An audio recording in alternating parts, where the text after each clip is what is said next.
What's up, guys? Today it's a little bit late in October, but I couldn't get through October without doing at least one good, solid Halloween style video. Today we're talking about my 5 essential movies to watch during our favorite month of October. And to start things off, of course, our yearly beer of Pumpkinhead. No, I'm not sponsored by them, but that would be pretty damn cool. Refreshing. Ooh. Shit. What the fuck? Starting with number 5, we're going to go with John Carpenter's Christine. The beautiful thing about this movie, you take John Carpenter's genius screenplay, writing, music, and production value, and then you slap it on top of a Stephen King story, you know you're in for an absolute treat of a film. Christine is an 80s movie where this sort of unlikable nerdy kid who doesn't fit in, he's got a cool friend who gets all the girls, he has no girls, no friends, he's kind of just this dork. He finds a reason to live while coming across this 1958 Plymouth Fury. Now, if you're a car guy like me, you can totally relate with when you see a specific car, even if it's old and beat up, and you see the potential in it, you can get instantly obsessed with a vehicle. So I'm a car guy, I'm a John Carpenter guy, and I like Stephen King. So naturally, the pull to this movie was very strong.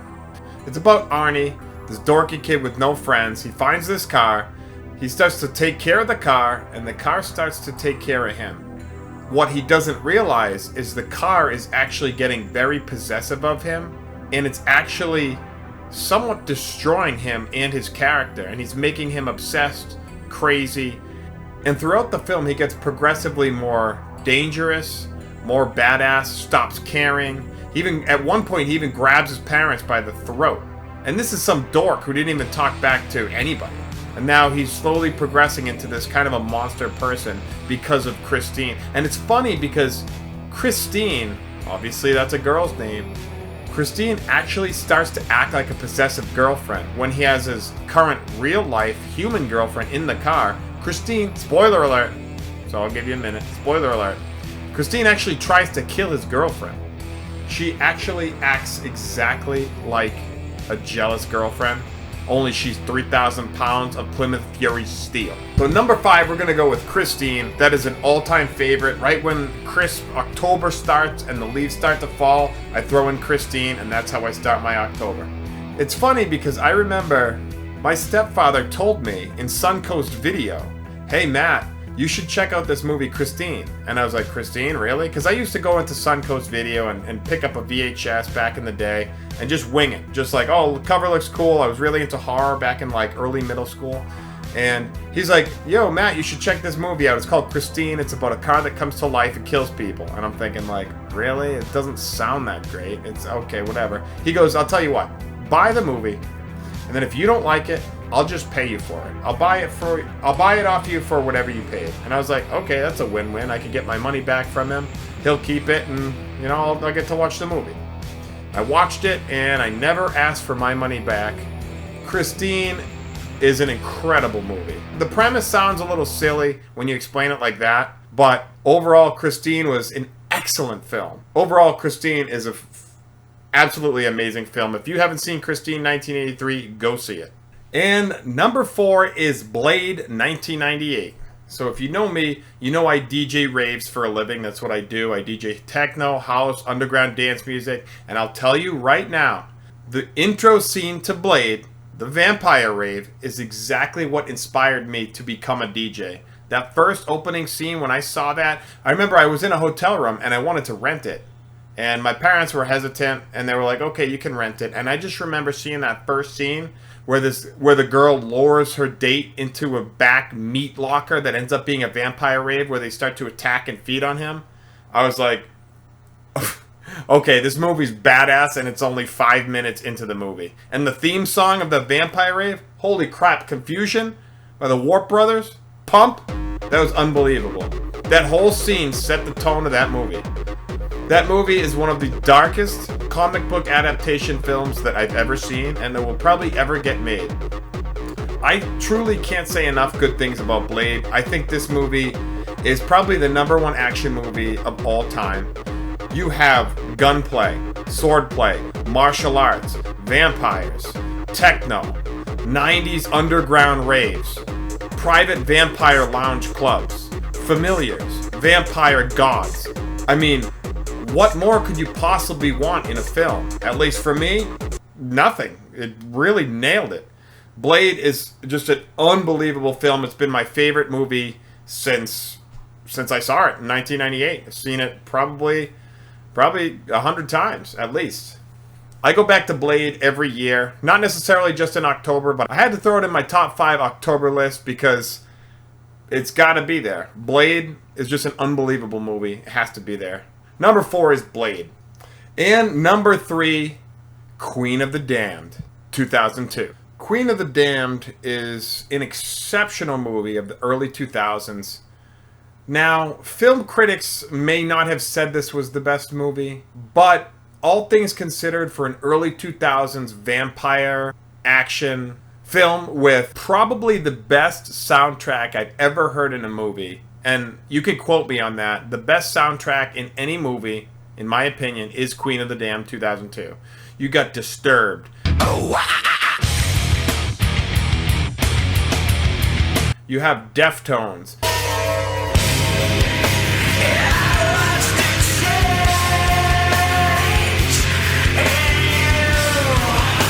You got Korn.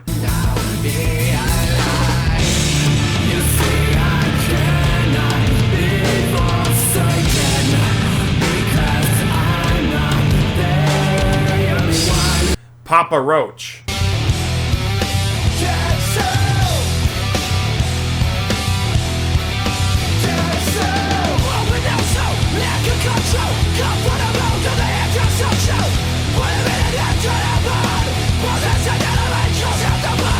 And even Marilyn Manson is on this soundtrack. This is a film about a vampire who is exposing other vampires, and he's doing it through basically metal and rock music, which is so early 2000s when you think about it.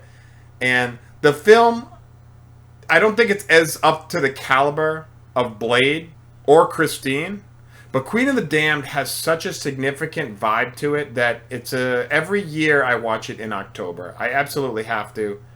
Queen of the Damned is a very unique early 2000s vampire film that, quite frankly, they'll never be able to create that vibe again. And Queen of the Damned is number 3. Ooh, getting into the thick of it now. It's right, we're doing a third vampire movie. The ultimate vampire movie, if you're a vampire movie fan. If you're a vampire movie fan, you know what's coming. What is it? That's right. Interview with the Vampire from 1994. This is the quintessential vampire film. If you are a fan of anything vampire, you absolutely need to see this film. There is absolutely no excuse. You have Brad Pitt and Tom Cruise as the lead.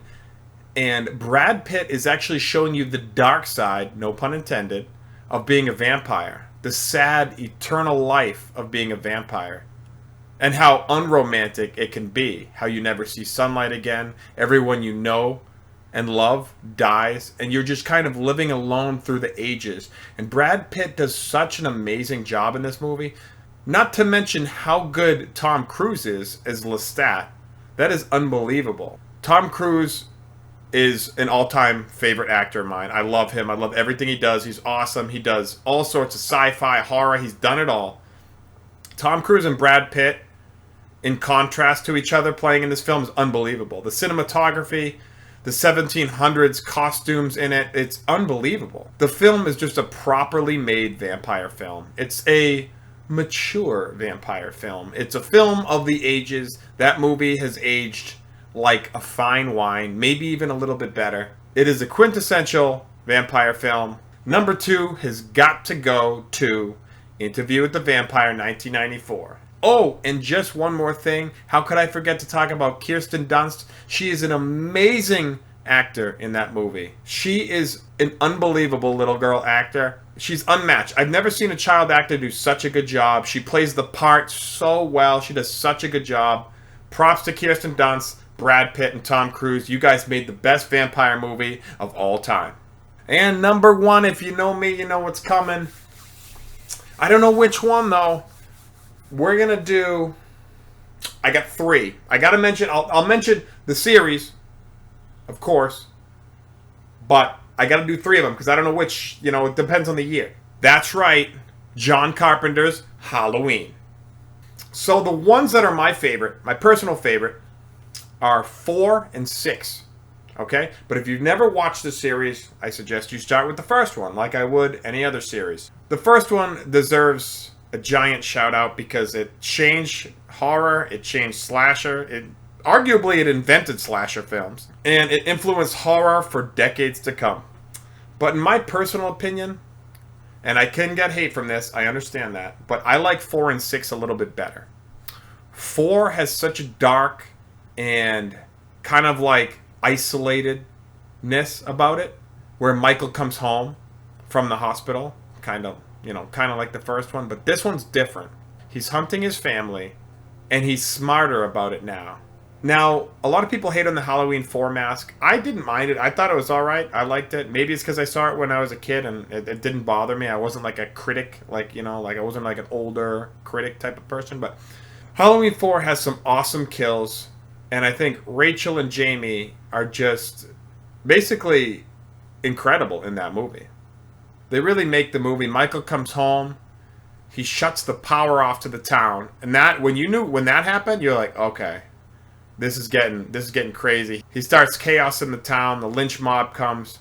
I don't want to give too much away because I feel like not a ton of people have seen Halloween 4. And obviously a ton of people have. I shouldn't say that, but a lot of people who are looking at sort of essential movies to watch and stuff, 4 did kind of get overlooked. So I would watch Halloween 4. And Halloween 6 is up there too. So the number 1 is going to Halloween. You could take it as Halloween 1, you could take it as Halloween 4, or Halloween 6. Halloween 6 is The Curse of Michael Myers. This is Paul Rudd's first movie. This was my entry into the series. My entry into the series was Halloween 6. So naturally, that has a lot of nostalgia. But there's something so special about 6. It feels so autumn. It feels like fall in that movie. And that's actually the only Halloween up until that point. Maybe later ones where I'm not sure. But it was the only Halloween that was filmed in the month of October.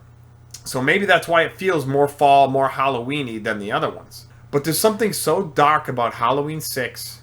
The kills, the way Michael moves. Michael's even a little pudgy in it. He's got like a bigger build, which kind of makes him more intimidating. He's just this powerhouse in 6. I think his mask is the scariest.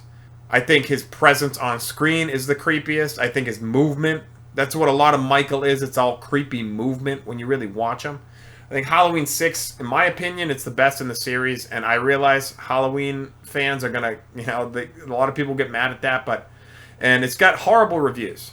And I'm not talking about the producer's cut. We'll go into that in another video. Halloween 6 producer's cut, I just saw for the first time last year in 2022 with my buddy Paul. Shout out Paul. And that was interesting. It's only been a year. I've only watched it once, so I don't even want to do like a full review on it. I want to, because like I've watched the other ones so many times. I don't want to like judge a movie I've seen once against movies I've seen like 100 times each probably.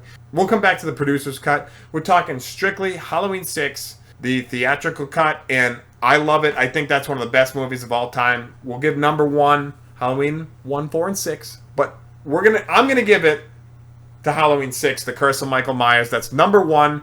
Every October, you got to put that in your VCR, your DVD player, your Blu-ray, your 4K, you stream it. Halloween 6 is number 1 for Halloween in October and spooky season in general. Halloween 6 is my all-time favorite horror movie. That's going to do it for my 5 essentials. I would love to hear your 5 essential movies for October because I know I'm not the only one that has their October roster. So throw them in the comments. I really want to know. And if you think that I may not have seen a good one for October, please leave it in the comments and let me know because I'm all about watching new movies and sharing good movies with each other and talking about it. That's what I'm all about. So leave it in the comments. I also only watch these Halloween films, specifically Halloween franchise. I only watch them during the last 2 weeks of October. I like to keep them fresh. I will never watch these films unless it's October 15th to November 1st. That's my Halloween. I really get in the mood. I keep them fresh. I don't watch them at any other point during the year. That's what keeps them fresh. I also do this with Deftones and Typo Negative, 2 of my favorite bands. I only listen to those bands in September, October because they're very fall, very autumn, October rust. So that's just something I do to keep stuff fresh, especially when I listen to a lot of music. I watch a lot of movies. I like to keep its specialness you know? And that's hard to do because once you watch it, listen to it a bunch of times, it will get old. It just happens. So keep the freshness. I watched the Halloween series only during October, the last 2 weeks. So leave it in the comments. Whatever you guys think I should watch, let me know. Also, let me know which is your favorite Halloween franchise movie. I'd like to know that as well. Let me know. Thanks, everybody, for watching, and have a very spooky October. Happy Halloween, and we'll see you on the next one.